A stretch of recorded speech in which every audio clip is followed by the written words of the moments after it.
that day to day in our clinical practice, as well as talk a little bit about some ultrasound guided treatment. We'll definitely go through the first three. If time permits, we'll talk about ulnar collateral ligament injuries and flexor tendon injuries as well.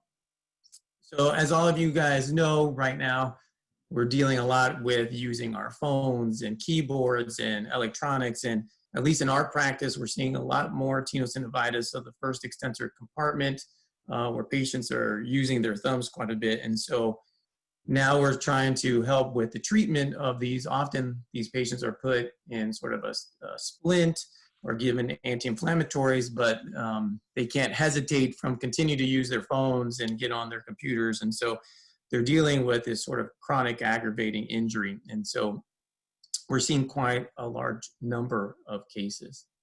So for those of you who are novices to ultrasound, I just want to go a little bit through a little bit of the anatomy so you know how to identify the first extensor compartment of the wrist. There are 6 extensor compartments, and the way on ultrasound that we identify these compartments is by placing our transducer in the short axis plane along the dorsal aspect of the wrist, and we try to find a small cyphic protuberance along the radius called Lister's tubercle, which will separate your second extensor compartment, which contains the extensor carpi radialis longus and brevis tendons, from the third extensor compartment, which is the extensor pons longus.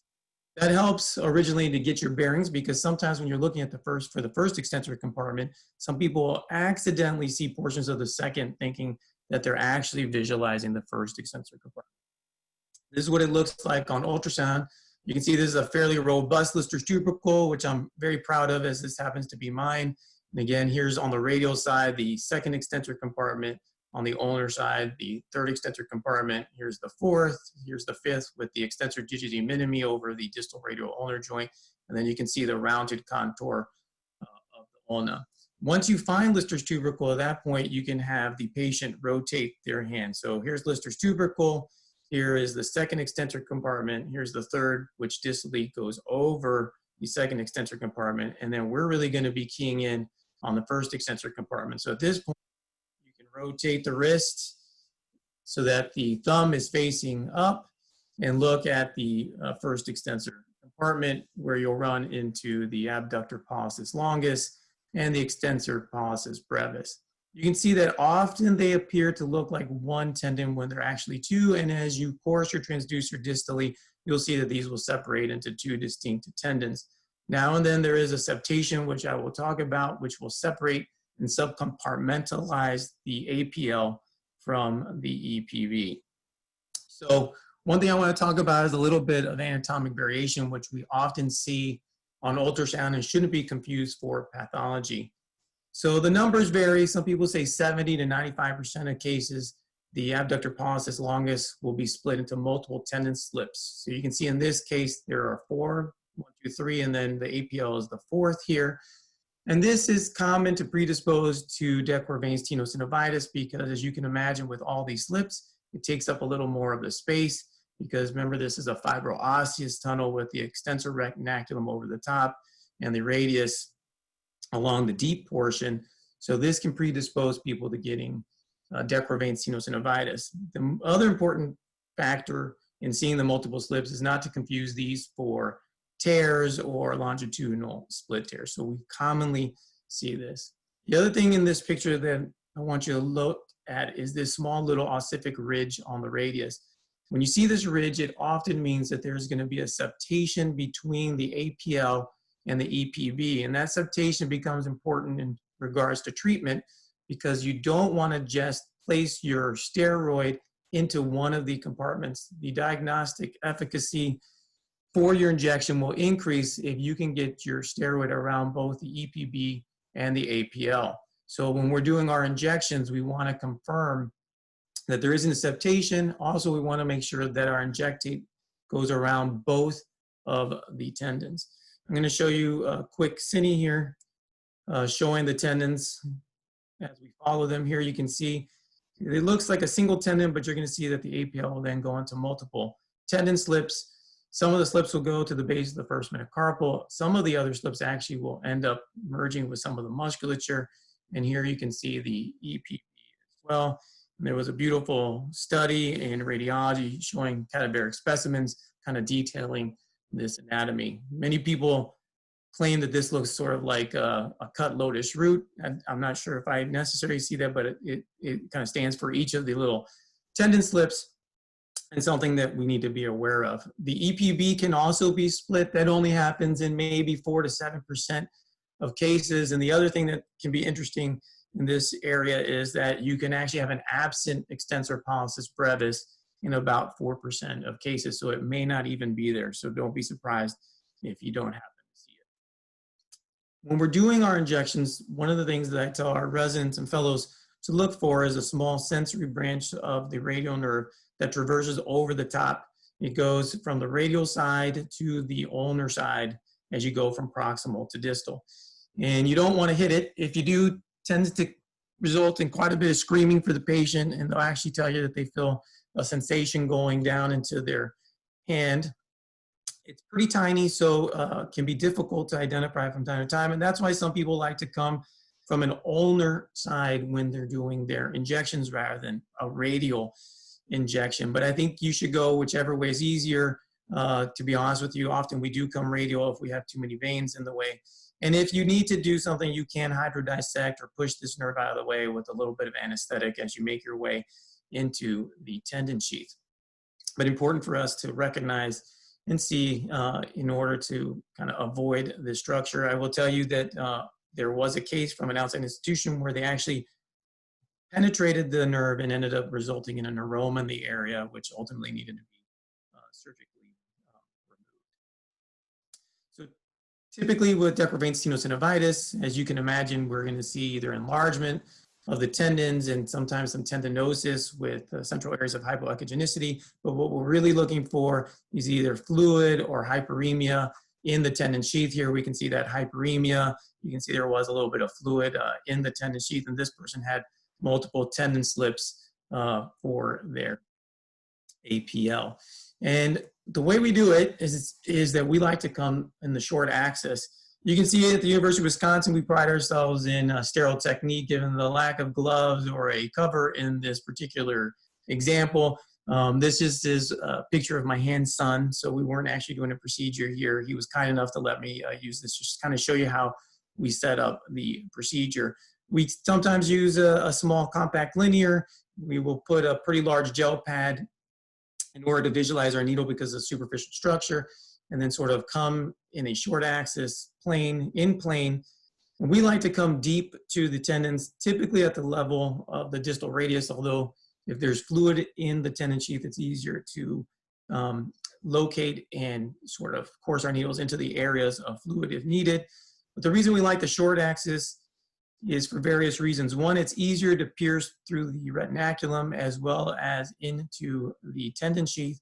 Second thing is we like to come deep so that if some of the steroid comes out and extravasates, it's not superficial and won't cause atrophy of the surrounding fat, which can happen with particulate steroids like Kenalog. Many of the staff prefer to use dexamethasone in order to avoid that particular complication. And the other nice thing about coming short axis is if there is a septation, as we place our medication, if we see preferential flow only around one tendon sheath, this allows us to easily course our needle across the septum and administer medication into the other tendon sheath. I will tell you, you can see in this example, this is the retinaculum, and you can see that the retinaculum does cause shadowing, so it looks like I broke my needle, but I promise you that I have not. Here's the tip. And you can see we're coming at a little angle to come underneath, and what we're going to do is once we get in, we can lift the needle to pull the tendon up in case we need to cross the other side. So here we see we lift up our needle, pull up the tendon, and here if we don't have enough flow on one side, we can then go ahead and slide our needle across the septation to put a little more steroid into the other tendon sheath. Again, this is just kind of hitting the same example. If there's one single tendon sheath, easy to just go ahead and administer the medication, but if need be, you can just go ahead and transverse across the septation. If need be, and here you can see in this example, as we put fluid and our injectate in, we had a nice amount of fluid going across, so this patient did not have a septation, and we were able to just leave our needle as is. If you went long axis, you'd have to replace your needle. It's a little harder to get your needles into the tendon sheath, and so that's why we prefer to go into the short axis. A very simple and easy procedure for patients to. We're going to move over to carpal tunnel syndrome. Again, not a conundrum clinically, as patients typically present with sensory and often motor symptoms involving the first three digits and half of the fourth digit in the typical distribution of the median nerve. But sometimes it is a conundrum and they're not quite sure if there's something going on with a median nerve, or they're looking for a mass within the carpal tunnel that may be compressing the nerve as well. Often we're being asked in patients who've either had surgery or have refractory symptoms after surgery to reevaluate and potentially to do some procedures on the carpal tunnel. So we'll go through a little bit of the diagnosis, some of the anatomy, and some of the procedures that we perform. So when we're looking at nerves, again, for those of you who haven't done a lot of ultrasound, typically the nerve has a honeycomb appearance. It usually has hypoechoic fascicles with interspersed hyperechoic connective tissue. In terms of anisotropy, anisotropy is when you're not perpendicular to the location of the structure you're looking at. So if you're not perpendicular to a tendon, then it will often appear hypoechoic. And we can use this to our advantage when looking at nerves, because nerves do not have as much trouble with anisotropy compared to tendons, and I'll show you that on the next slide. So sometimes if you're not sure if you're looking at a nerve or a tendon, you can use anisotropy to your advantage. And obviously when we're looking at the flexor tendon, the carpal tunnel, we're looking at the flexor tendons, any mass within the carpal tunnel, as well as the nerve. We typically position at the level of the pisiform, which you can feel at the base of your fifth digit, at the level of the wrist crease. You can place your transducer there. You should see the pisiform and the scaphoid, the flexor retinaculum over the top, the median nerve, and all of your flexor tendons. And then we will follow the median nerve through the course of the carpal tunnel distally to the level of the hook of the hamate and the trapezium, so that we get a good view of the nerve, looking for any caliber changes as well. And we will also look proximal to the carpal tunnel as well. So here I'm going to show you the difference with anisotropy. Again, here are the nerve, here are the tendons, and I think this is best seen on a cine. You can see as I toggle the transducer, the nerves become very dark and hypoechoic due to anisotropy, but the nerves sort of stay similar, where you can see the fascicles and as well the hyperechoic connective tissue. And that's helpful sometimes with the palmaris longus or the flexor carpi radialis, can sometimes look like the nerve, especially when you're first starting out doing ultrasound. The other thing this is nice for is to identify small peripheral nerves. I actually think though for the median nerve location may be the easier way to identify it if you're having trouble, because distally it's going to be superficial, and proximally it's going to go deep between the musculature of the flexor digitorum superficialis and the profundus. This is a nice way of identifying it because the tendons will stay in plane, whereas you'll get migration of the nerve. And here again, you can see the nerve distally is superficial. However, as we come proximally, you'll see that it dives deep between the muscle planes. Okay. If you look at the tendons themselves, the tendons stay in plane and do not migrate from distal to superficial.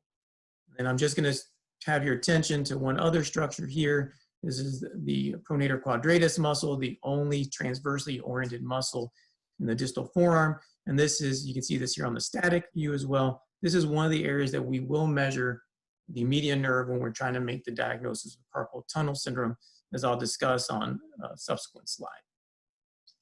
So for our diagnosis, we still are going to rely heavily on EMG and nerve conduction studies, but you can also use the cross-sectional area to determine if the nerve is enlarged. If you just take an isolated cross-sectional image measurement, then we use 12 millimeters squared. Anything above that I know is abnormal. So 12 is my kind of number that I'll use if I'm measuring at the level of the carpal tunnel. And we're usually doing at the level of the proximal carpal tunnel at the pisiform. The problem arises what you do in between 8 and 12, because some people think more than 10 is abnormal, but some people think that 10 can be normal in a subset of patients. So I know over 12 is a problem. What do I do between 8 and 12? Unfortunately, Dr. Klauser did a wonderful study where she looked at the cross-sectional area of the nerve, both at the level of the carpal tunnel and proximally in the forearm at the level of the pronator quadratus. And what she found was that a difference of greater than or equal to 2 millimeters squared has a high sensitivity and specificity for carpal tunnel syndrome. So I personally prefer using the differences in cross-sectional area in making the diagnosis. Here you can see a pretty florid example where the nerve is normal in caliber, approximately at the level of the pronator quadratus, and just so you can see this markedly enlarged nerve. I will tell you this nerve also has another finding that we commonly see with carpal tunnel syndrome, and that's where you lose the differentiation between the fascicles and the hyperconnective tissue.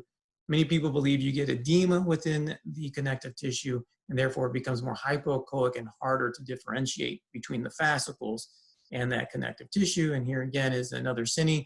You'll see the nerve normal in caliber, normal in echo texture.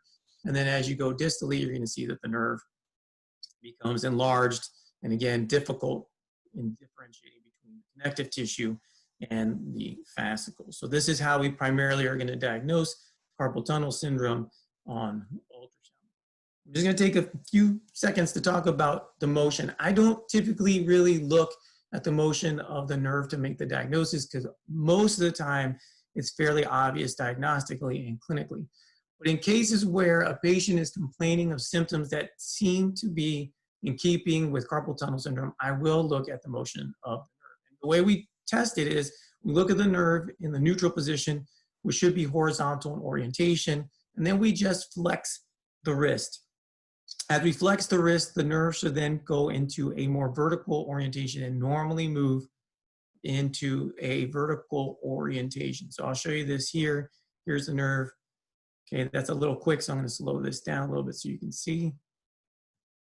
So here it is in the neutral position, again, horizontally oriented, and then it's going to go into a vertical orientation as we flex the wrist here, and this is normal motion of the wrist.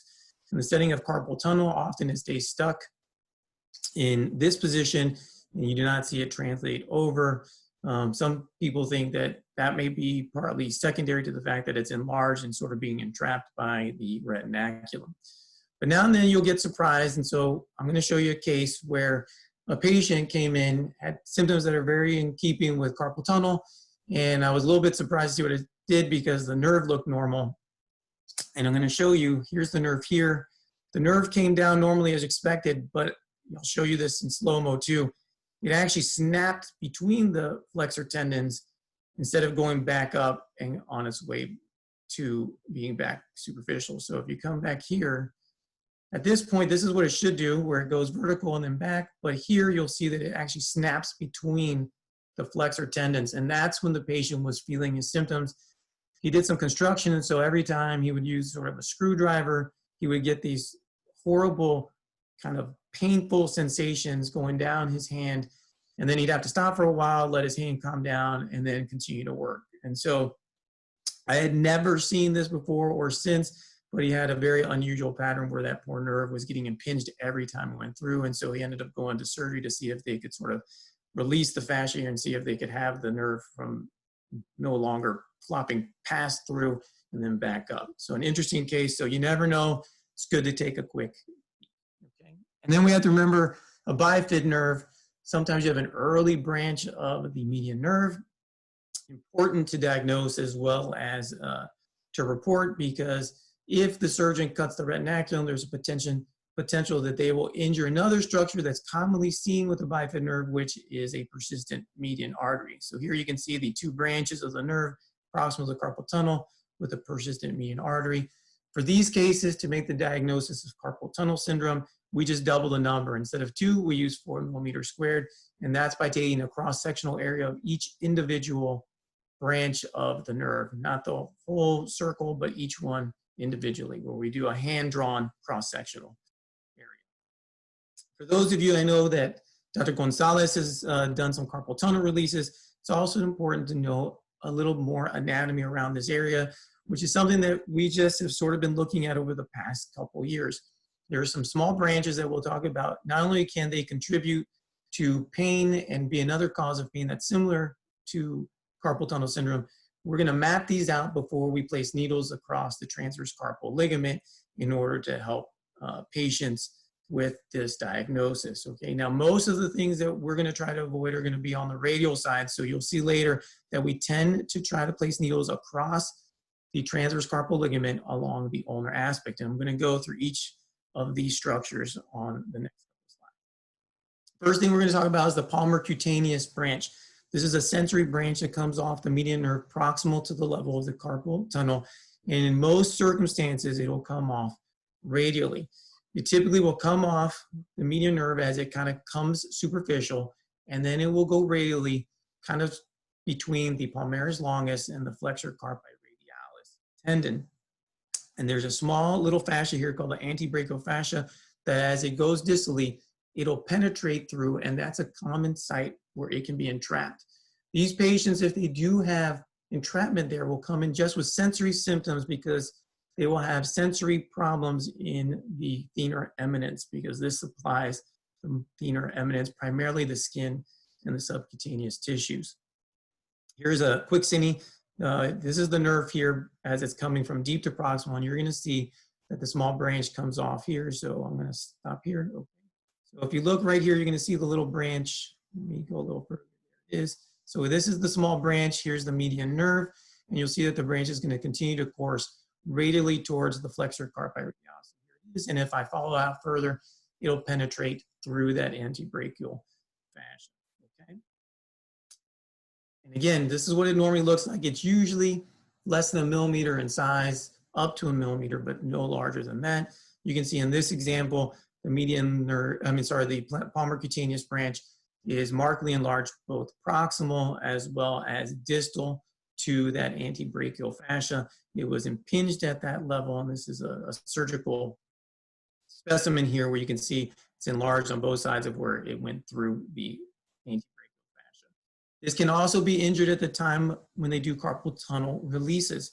So if they come radial, which is uncommon, but if they come a little more radial, they can injure the nerve, and often you'll see a mass right in the region of the palmar cutaneous branch, consistent with the neuroma, as you can see. In this case, and often in these cases, if you scan both proximal and distal, you'll actually find the area where the incision was made and the area of scarring. So this patient ended up getting a neuroma following a carpal tunnel release. It's important to make a diagnosis of an injury or of impingement because this is something that can be treated, and they can come in again with symptoms that mimic carpal tunnel. The next branch I'm going to talk about is the thenar motor branch.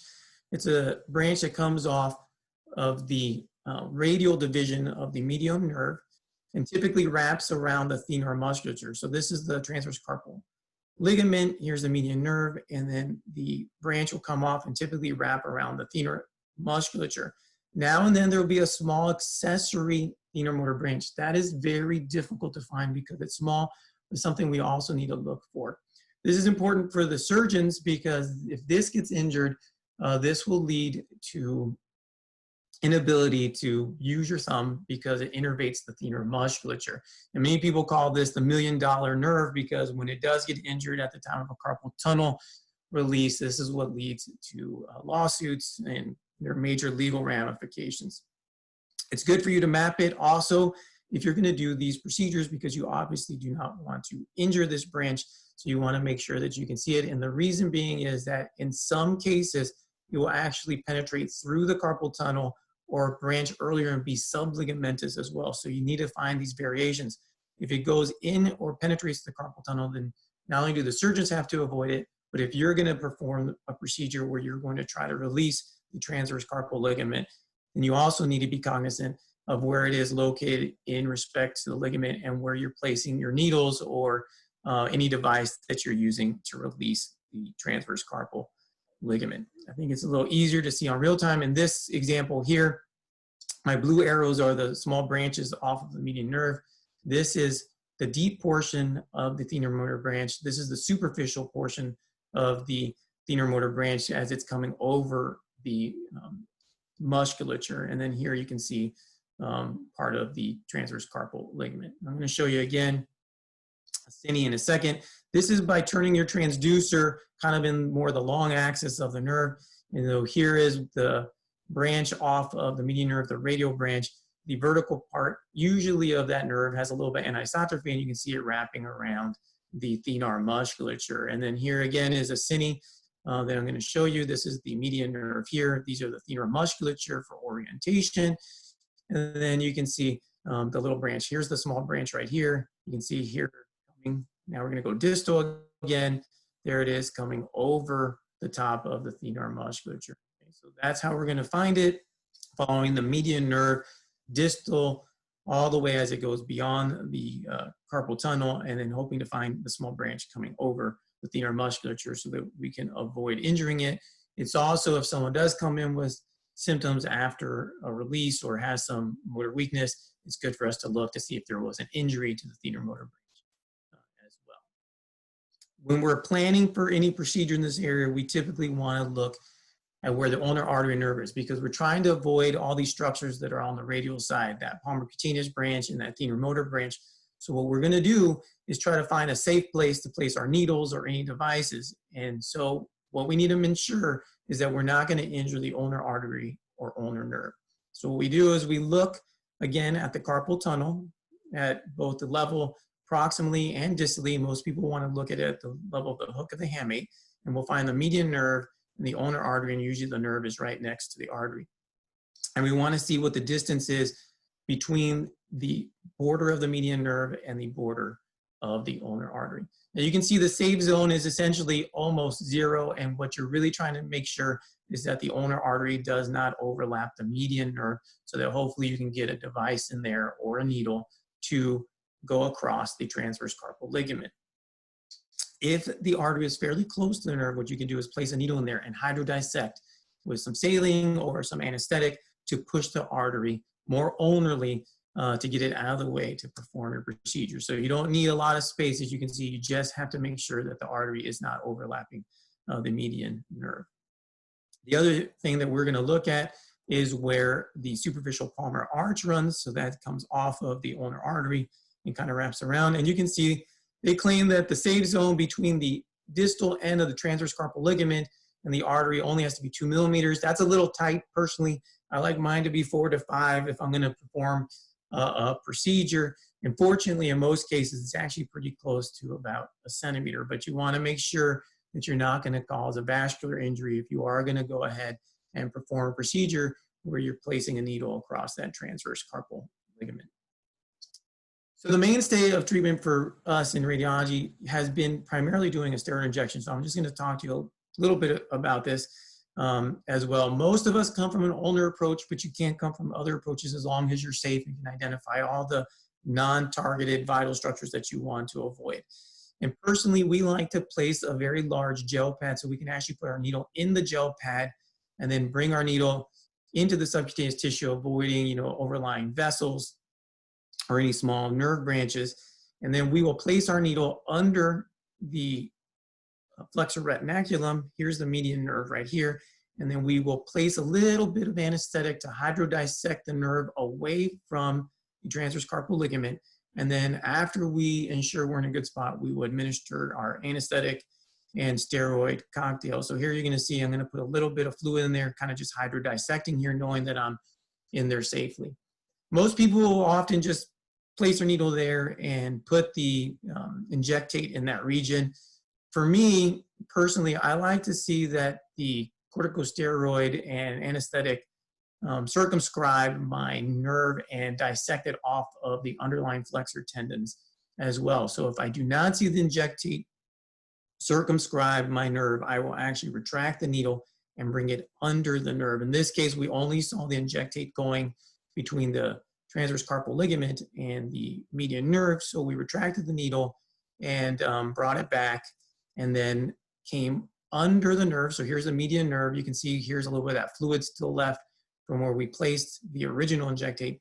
And then you're going to see on the video, I will continue to put medication until I hydrodissect the nerve off of the underlying flexor tendons as well, so that we get the steroid to go completely around the nerve. I've had a little better efficacy in terms of long-term pain relief by employing that technique, although the literature says that either location is fine and that typically they do fairly well. So you can do a quick steroid injection in patients who either can have surgery or are scared to have surgery.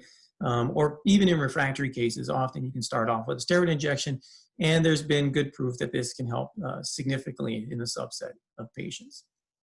For those of you who like to be a little more aggressive, you can go ahead and place a needle across the transverse carpal ligament trying to release it. And so what you're going to do is try to fenestrate the transverse carpal ligament multiple times until you essentially feel a sudden pop in order to do a release percutaneously. Typically we do this in the long axis. We put our transducer distally. I like to have a little bit of extension of the wrist. And then we're going to come from a proximal approach. We're going to map out all the anatomy that we discussed, and we'll place our needle, again, slightly ulnar to the median nerve in that safe zone in order to traverse the transverse carpal ligament. You want to avoid, obviously, going deep to it where you might injure the nerve or underlying flexor tendons. And then you're just going to make multiple passes through it. Typically, you're not only go just proximally, but you go all the way across through the distal one. It is important usually to turn your bevel away from the underlying tendons and ligaments. So sometimes we will turn our bevel so that we can hopefully avoid any inadvertent injury. And then once you're done, you will then advance your needle just deep to the carpal tunnel, to the transverse carpal ligament, and place a little bit of anesthetic and steroid in there. Many people use betamethasone. We use Kenalog for our injection with a little bit of lidocaine. And that way you can also strip the underlying nerve and tendons away from the transverse carpal ligament. I think the steroid is quite helpful with this procedure as well. And then post, often you will see that there's actually sometimes even immediately post-release a difference in caliber in the nerve. Here you can see you kind of have that hourglass appearance with the nerve a little bit enlarged, proximal and distal to the level of impingement. And then you can see post that you already see a little bit of improvement in the cross-sectional area without that restriction on the nerve in this particular. If you want to be a little more aggressive, now there are multiple devices that are being employed to actually do a better release where you're using either a hook knife or some other device that has a blade to it. And again, what you do in this circumstance under ultrasound guidance, you will again mark all of the structures that we talked about, and then place your device under the transverse carpal ligament over the flexor tendons. We'll get a long axis view, and you want to get a short axis view again to ensure that you are in that safe zone between the median nerve and the ulnar artery. And then you will advance your device or needle slowly until you get past the edge, the distal edge of the transverse carpal ligament.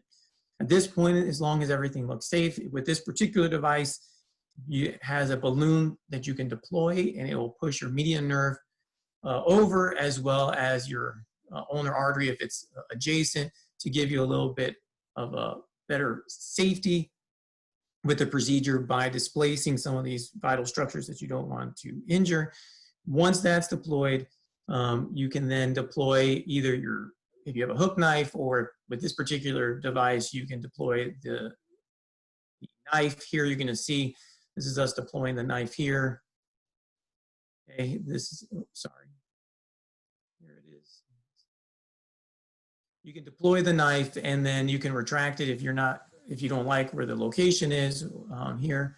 So here it's deployed. This is the transverse carpal ligament, and then it has a glider with this particular device where it will glide back across the transverse carpal ligament. Typically, it takes 2 or 3 passes to get it to release, and then you will then disengage it before you remove it, and you also check that you got a release. And the way you check that you got a release is that you will pull up on the transverse carpal ligament with your device or needle.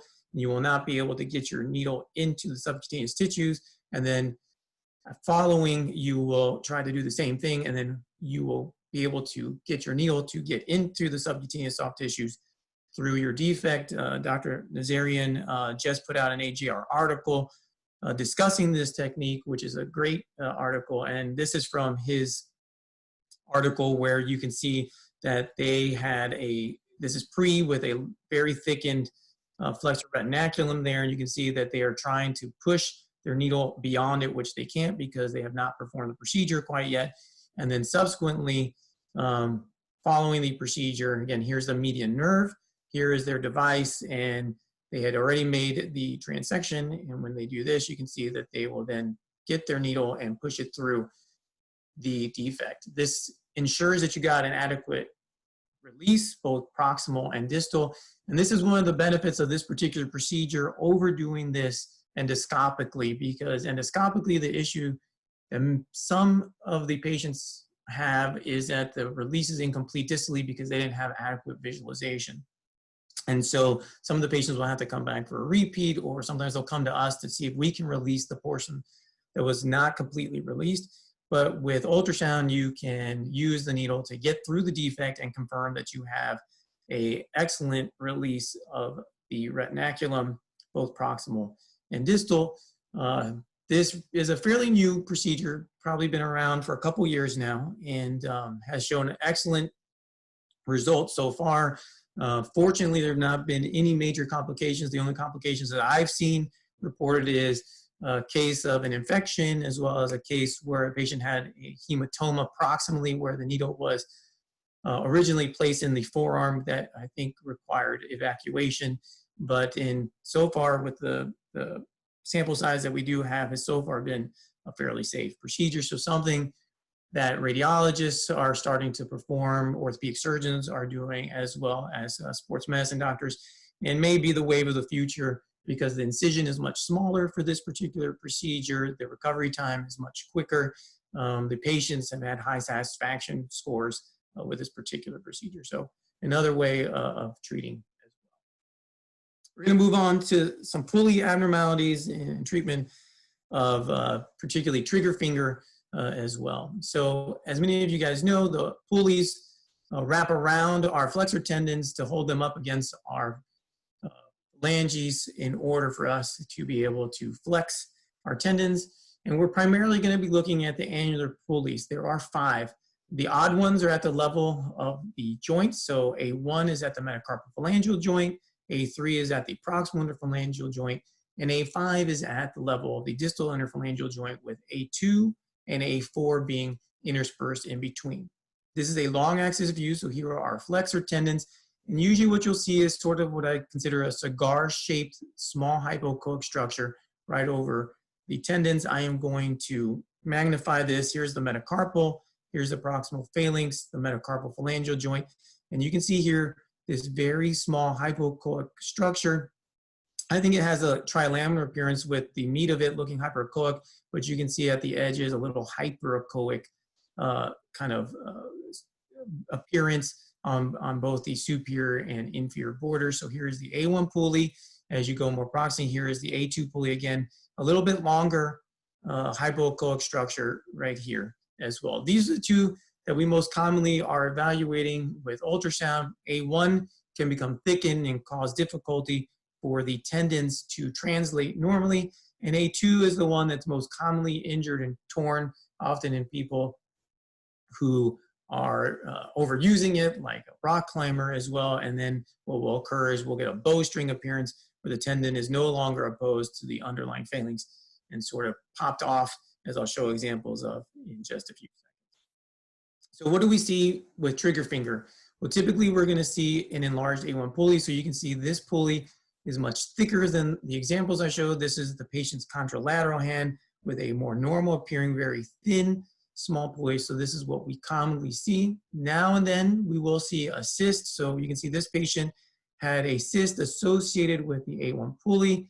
If you do see a cyst, it's very simple to treat if you want to treat at the time of your ultrasound, where you can just go ahead and place a needle into the cyst. Once you get the needle into the cyst, typically we'll just burst it with a injection of both steroid and anesthetic. So we'll do a kind of a quick, robust injection so that we can burst it pretty vigorously. And then once you're done with the bursting, we'll take a quick cine through there and make sure that the cyst is no longer there. So in this case, you can see the cyst was gone after we performed the procedure. So you can see the pulley. There's a little bit of fluid from our injection of anesthetic and steroid, but the cyst was gone. And typically these do fairly well. This happened to be one of our technologists, and we did this, I think, about 3 or 4 years ago, and she's still doing quite well. So unfortunately, she had a good response. This is what trigger finger kind of looks like also. I'm going to show you some dynamic ultrasound. Again, here's that thickened one. This is what it looks like normally. And this is a long axis view. On the short axis view, you can also see the thickening as well. So normally, here's the pulley, here are the flexor tendons underlying. You'll have normal translation where they glide fairly easily. In this particular example here, you can see a very thickened A1 pulley. You can see it's actually causing some mass effect on the underlying flexor tendons. And when you try to move, you can see that there actually is essentially no motion of these flexor tendons, and that's because the patient was getting impinged and was unable to move their fingers. In this case, you can see a thickened A1 pulley. I apologize, it's a little bit dark.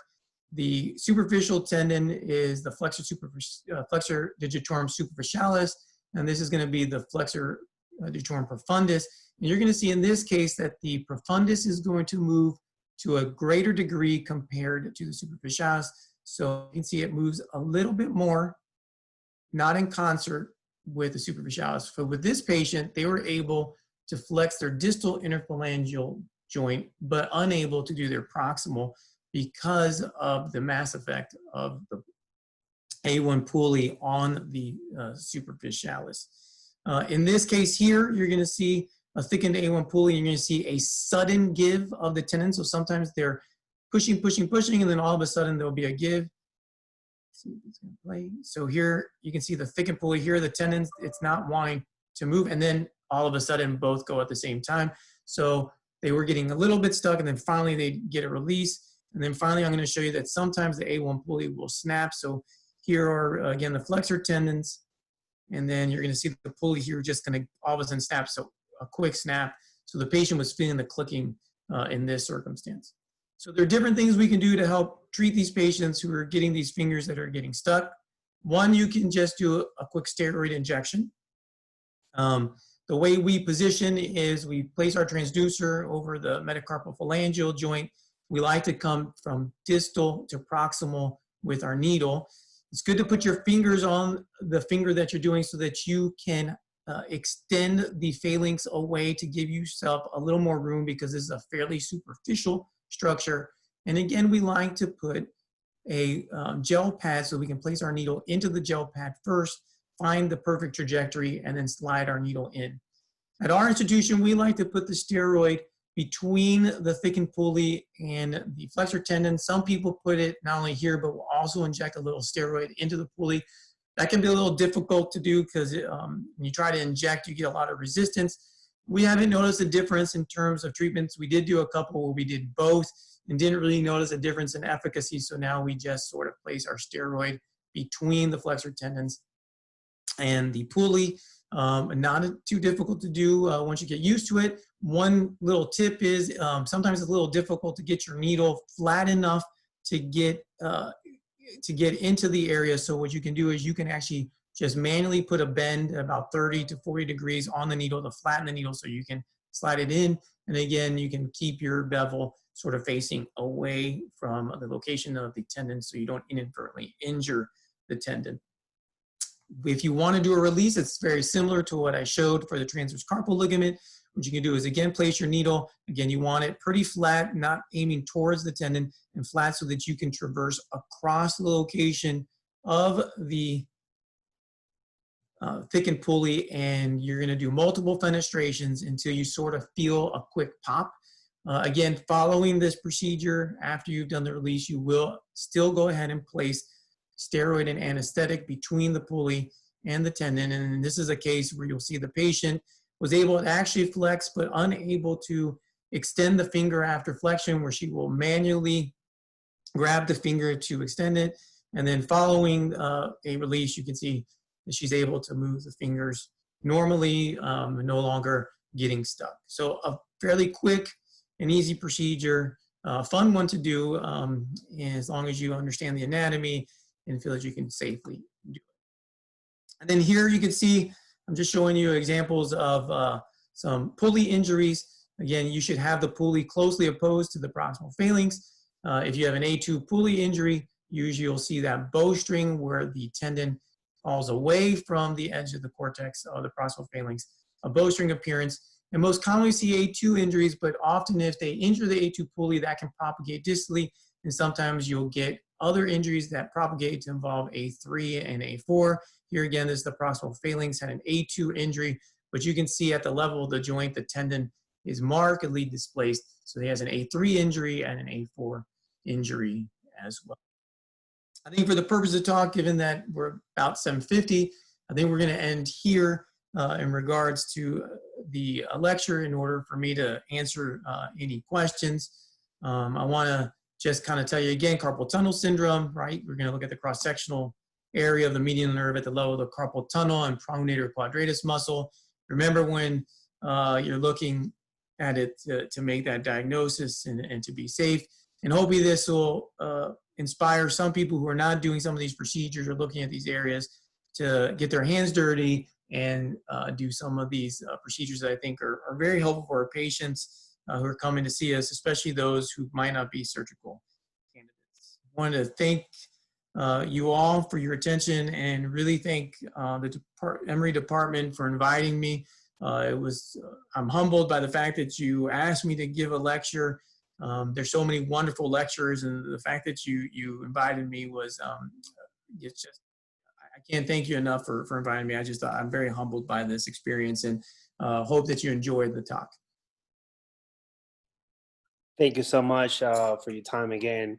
It was a wonderful lecture, great images, and it does reveal and illustrate the extensive experience that you have with ultrasound, especially of the hand.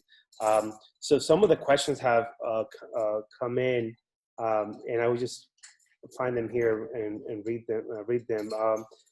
You know, there's a lot of controversy right now, not controversy, but excitement about the micro knife technology being introduced in the AJR paper by Dr. Nasserian recently.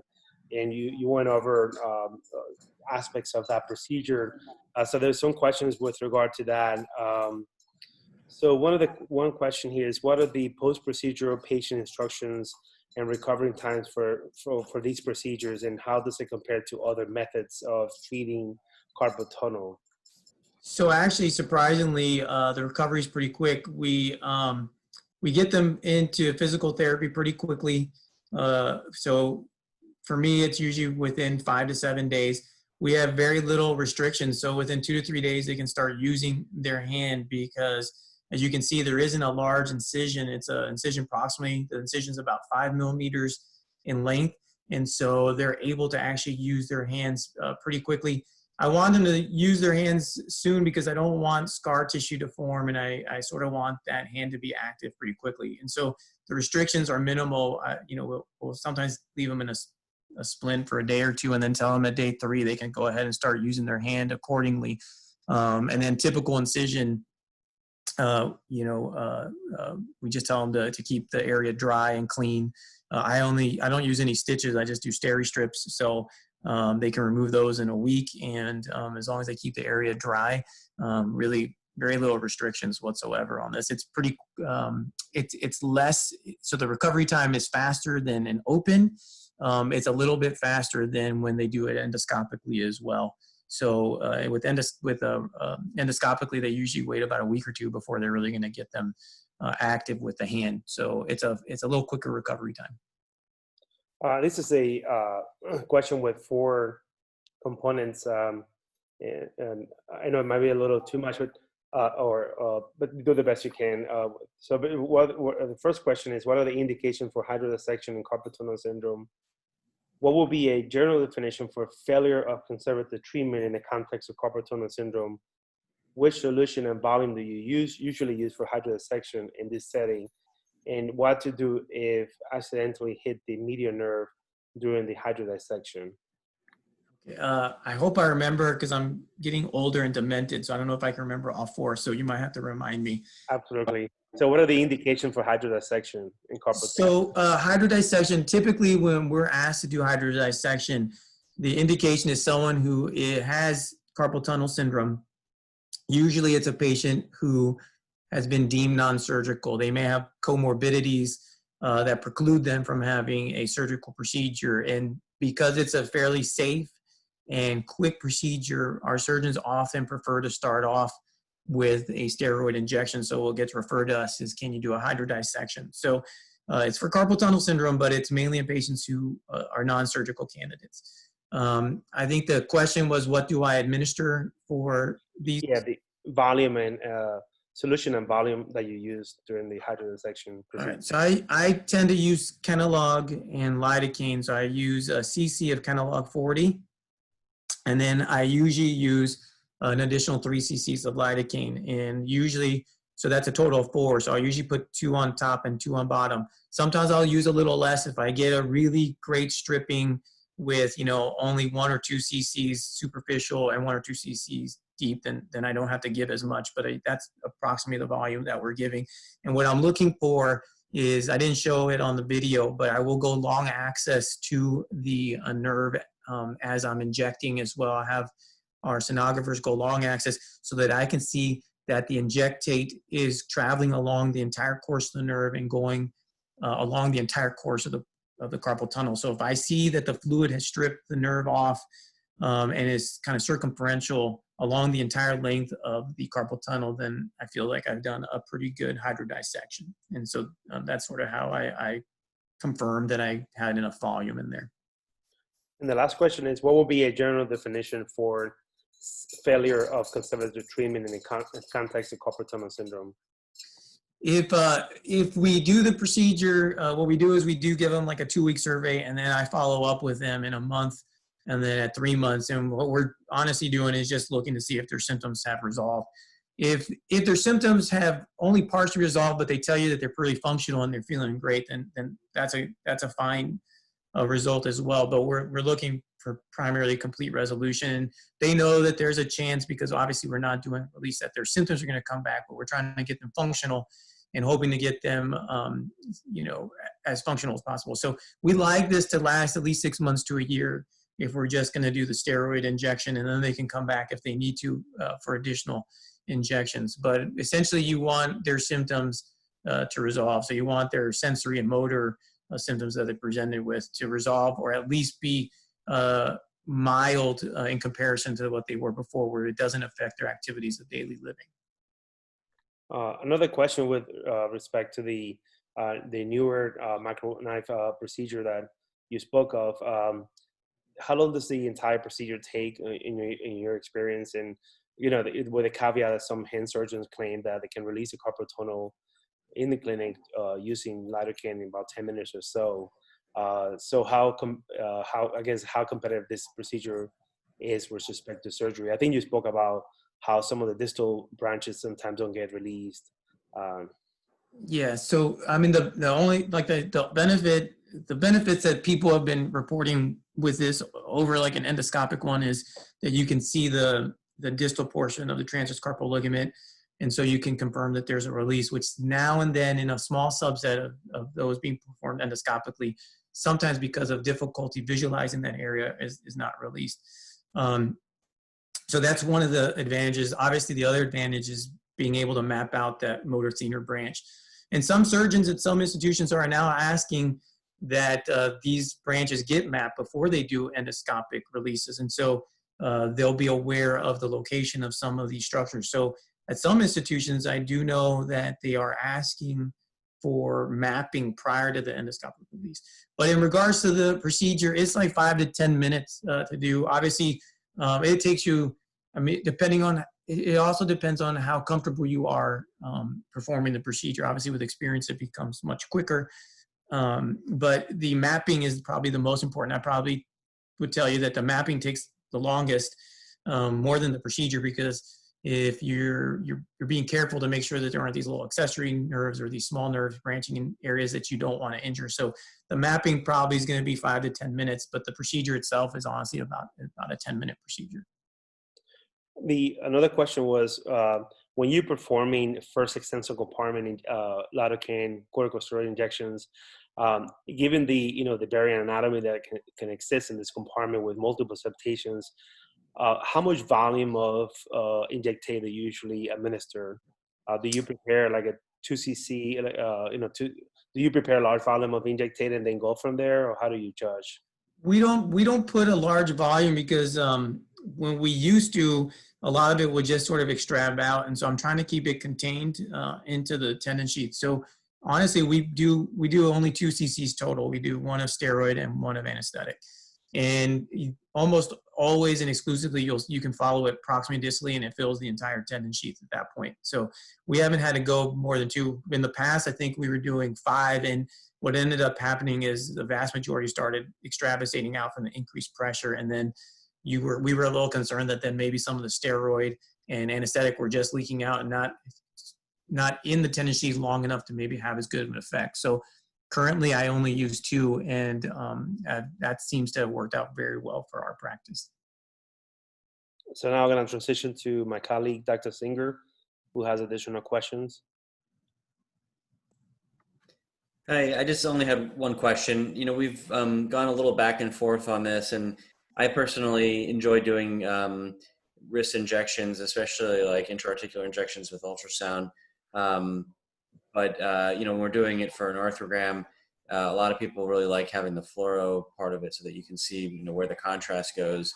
You know, I'm just wondering your experience on that, and if you feel like once you get the actual MR or CT afterwards, whether or not that fluoro part really makes a difference clinically at this point, or if you have a preference one way or the other for your arthrograms. Yeah, that's a great question. I think currently I don't necessarily have a preference. We do them both under fluoro and ultrasound, depending on, it's really more referral preference. So some of our referring providers prefer us to do an ultrasound. Some of them prefer under fluoro.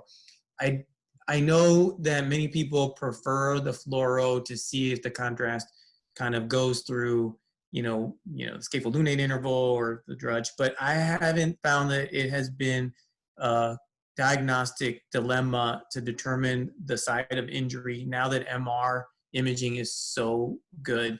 I think probably when I first started out, some of these smaller tears were somewhat difficult. Our slice thicknesses were a little bit thick. Our resolution wasn't as good on MR. So I think if you had asked me this question 15 years ago, I would have told you I preferred fluoro. But now with the high quality of MR, I haven't had a case now where I'm like, I'm not sure if it's the scapholunate interval or the lunotriquetral interval where the tear is, and I wish I had done the fluoro to see where it went into the midcarpal row. So I personally have no preference. I'm happy to do it either way. I think ultrasound is a great way of doing an injection. I can tell you from a training standpoint, I think our fellows actually prefer ultrasound because I think sometimes when they're not getting in fluoroscopically, they get a little more frustrated in terms of having to reposition the needle to get it into the joint. Whereas on ultrasound, it seems that it's a little easier for them to sort of get it a little deeper and get an injection. So many of our residents and fellows have actually preferred ultrasound technique-wise over doing it fluoroscopically. But I don't have a preference. I think they're both great. I will tell you, when I do the ultrasound injections for fun, as we're injecting slowly, I will go to the scapholunate interval and see if I see fluid kind of popping through there for fun. And I sometimes do it at the drudge if they're worried about TFC, and sometimes you'll just kind of see the fluid going in. So sometimes you can document an ultrasound. It's not that easy, but we have a couple cases where I just took some cine loops of it kind of popping through pretty quickly. And so if you want to, you can slide the transducer away for a little bit of while you're injecting to just kind of see if it's going through one or the other, if there's an area that you're more concerned about. So you can kind of pseudo do what you would see on fluoro, but I personally don't think that there's a difference, and I'm happy to do it either way. How about for drudge injections? In terms of, do I prefer one over the other? Yeah. I don't prefer one or the other. I like both. I think I'm a little biased, obviously, because we're in an academic center, and so I think at academic centers we want to train our fellows and residents to be able to do both techniques. So I'm glad that we do both techniques. I don't have a preference of one over the other. I think they're both done fairly easily and well. With ultrasound, I do use a pretty big gel pad because to get around and into the joint, sometimes it's nice to have a little extra space. to kind of come around. So I'll use a huge gel pad to course our needle more directly into the drudge, but I think both work out quite well. Awesome. Thank you. You're welcome. There are two other questions if we have time. Of course. The one of them was what happens if you accidentally you're performing a peri nerve injection, if you accidentally pinch the nerve, so to speak, and have you ever seen any complication from injecting inside the nerve sheath? Sure. I mean, obviously, I'm not sure what you would do in that circumstance. Fortunately, that's not something that has happened to me quite yet. So I'm knocking on wood right now that never happens on one of my days. But I do know I have a colleague who works also in an academic center, and I can tell you that the person that he was training to do it inadvertently didn't see the tip of their needle and advanced the needle into the nerve. Obviously, the patient let them know pretty quickly about it. And so it ended up that the needle came out rather quickly because the patient obviously moved and pulled the hand away, and the fellow doing the case ended up having the needle in their hand, and it retracted and came out relatively quickly. And they ended up deciding to continue on with the procedure, and they figured that the steroid that they put in would help with any inflammatory response that occurred from the needle inadvertently going into the nerve. And so they followed him. They had the patient come back at like a week, and I think at 2 months and 3 months, just to make sure that a neuroma or some other symptoms didn't occur, as well as followed him with EMG and clinically. And in that particular case, I can tell you that fortunately, there were no long-term sequelae. Now, they were using a very small needle, so fortunately, they were using a 25 gauge needle or a 27. I can't remember, but I think maybe it was a 27. So they used a small needle, which was fortuitous, and so that one didn't have any trouble. I think it would be almost impossible for someone to actually inject steroid and anesthetic into the nerve itself, because once you penetrate the nerve with a needle, I would assume that patient would be in such severe pain that you would know and they would know, and you wouldn't be able to do that. I would, if you were to inject into a nerve, which has occurred in some places out of the body when people have been under like general anesthesia, typically it will cause some degeneration of the nerve and a more permanent injury. But hopefully you won't do that. I think that if you use meticulous technique, and as I showed, if you use a gel pad and put your needle into the gel first, make sure that you see your tip perfectly, and then slowly advance under the skin. I think it can be an exceptionally safe procedure, and you wouldn't have to worry about this particular complication, hopefully. But obviously things can happen anytime you do a procedure. So, but hopefully that won't be the case.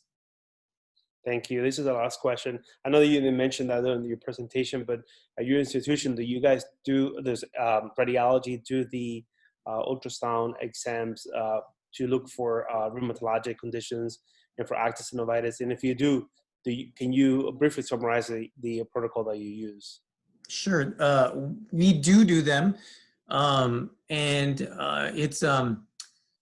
So the protocol we use is a kind of a quick and easy one.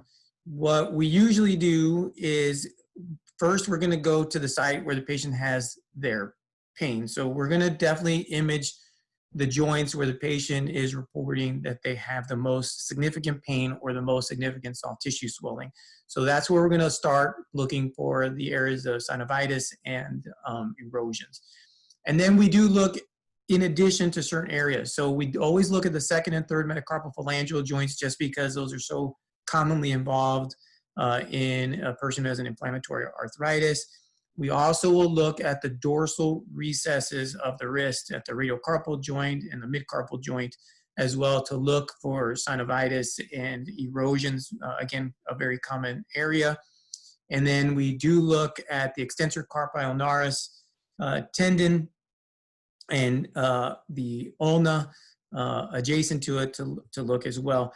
I used to look at the volar recesses, but it never really helped too much unless the patient was having some trouble with their flexor tendon. So we don't always look at the volar recesses, but you can look volarly really quickly, kind of in the region of the carpal tunnel, to look for tenosynovitis of the flexor tendons. But not that common for us to look as much volarly, because usually dorsally you're going to see distension of the dorsal recesses. So that's kind of our quick and easy. We do it. We try to do it as quickly as possible. But so, target the area where they're most symptomatic, and then look at the, the radiocarpal and mid-carpal joints from a dorsal approach, as well as the ECU and the second and third metacarpal phalangeal joints.